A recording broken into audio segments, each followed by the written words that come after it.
भइल बताही हो, बात सच काही हो।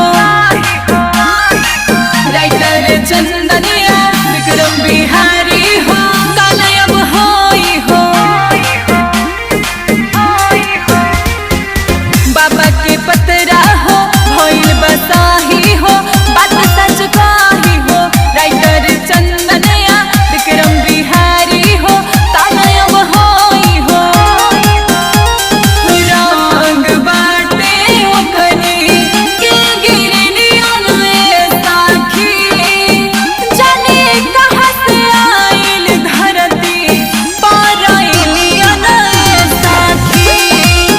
जाने कहाँ से आइल धरती पर एलियन साखी।